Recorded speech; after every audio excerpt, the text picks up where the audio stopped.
This is the reading response of a short extract from Friedrich Schleiermacher's Hermeneutics and Criticism. Schleiermacher's thoughts on hermeneutics can be found in his lecture notes, which were edited by his friend based on his handwritten manuscripts after he died.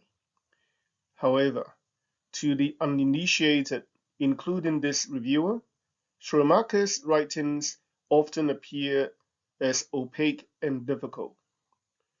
Readers of the extract should be mindful of the following. Number 1.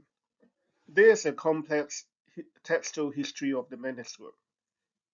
Number 2. The text in front of us is a translation and may have difficulties to convey the nuance of the original theological German. Number 3. They are lecture notes prepared by Schleiermacher intended for his students, and this is different from a polished prose prepared for general readership. Let's look a bit about the format. The lecture notes are organized as a set of principles, or you may call them statements or theses. These principles are numbered and italicized. Under each principle, there are often several passages, and most of them are numbered to explain and elaborate those principles. The extract covers only principle 1 to 11. For example, principle 1 here states hermeneutics as the art of understanding does not yet exist in a general manner. There are instead only several forms of specific hermeneutics. Then following this principle, there are 3 numbered paragraphs providing more detailed explanatory notes to the principle. The 11 principles of the extract cover a range of topics. They include the definition of hermeneutics and its relationship with other disciplines, principles 1 and 2. The distinction between speaking and understanding, principles 3 and 4.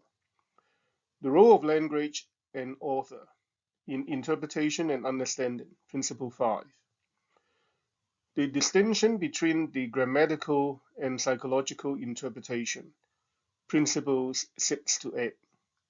And the critical success factors of explication, principles 9 to 11.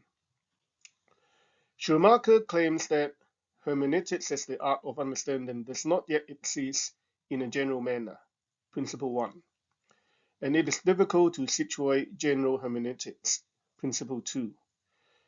These are scene-setting statements, which Schleiermacher would elaborate and explain in subsequent texts. According to him, in the realm of understanding, misunderstanding is the norm and understanding the exception. The aim of interpretation is to understand the thought content of the utterance that the author attempts to convey through language, principle 5. The objective of interpretation, according to Schleiermacher, is that the interpreter can understand the utterance at first just as well and then better than its author. Schleiermacher identifies 2 types of interpretations, grammatical and psychological, principle 6. The focus of grammatical interpretation is the relationship between the text and the development of a language in general, whereas the focus of psychological interpretation is the relationship between the text and the development of the author. He maintains both are equally important, principle 7 and 8. In the following 3 principles, 9 to 11, Schleiermacher further elaborates the important role of language and people in interpretation.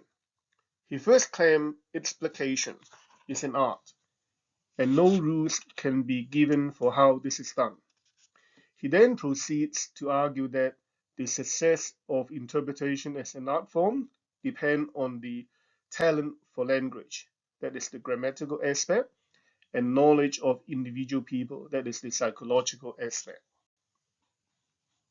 This extract covers only the first 11 principles of Schleiermacher's hermeneutics and criticism, and hence they represent only a small sample of his thoughts on the topic of hermeneutics. Nonetheless, it is still possible to discern several important contributions of Schleiermacher's to modern theological hermeneutics.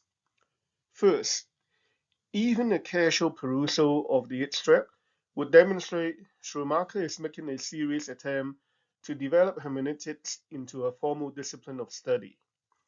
Each of the principles and its accompanying arguments reflect careful and thoughtful consideration. It is therefore not surprising for Schleiermacher to be recognized as the father of modern hermeneutics. Second, by emphasizing both the psychological as well as grammatical aspects of interpretation, Schleiermacher demonstrates that the thoughts that the author wants to communicate is just as important and relevant as the reliable transmission of facts. Now, this frees the interpreter from a narrow and literal interpretation of the text and enables the interpreter to acknowledge the historical unreliability of the text and still at the same time accepts its authority. Third, the circular nature of hermeneutics is an important concept in Schleiermacher's writings. The hermeneutical circle suggests that the parts can only be understood from an understanding of the whole, but that the whole can only be understood from an understanding of the parts.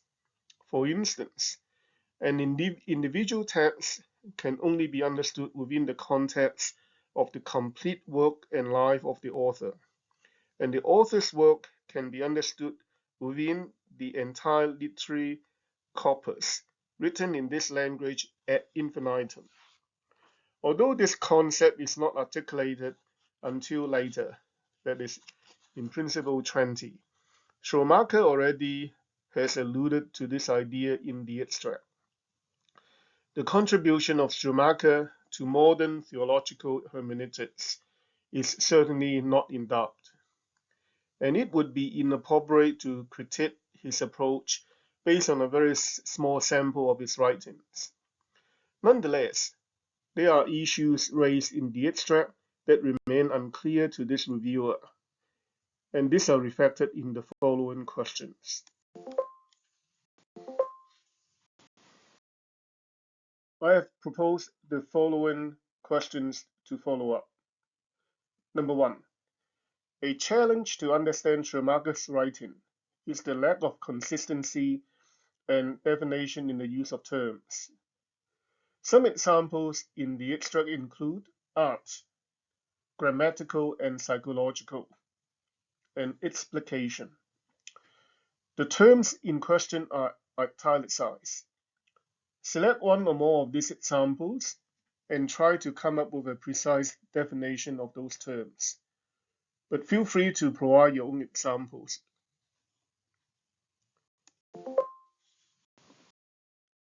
Number 2. Schleiermacher asserts that the aim of interpretation is to understand the author initially just as well and then better than the author.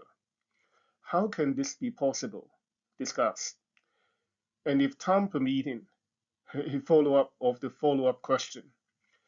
Under this paradigm, that is, the interpreter can understand the text better than the author, do you think that objectivity can be maintained?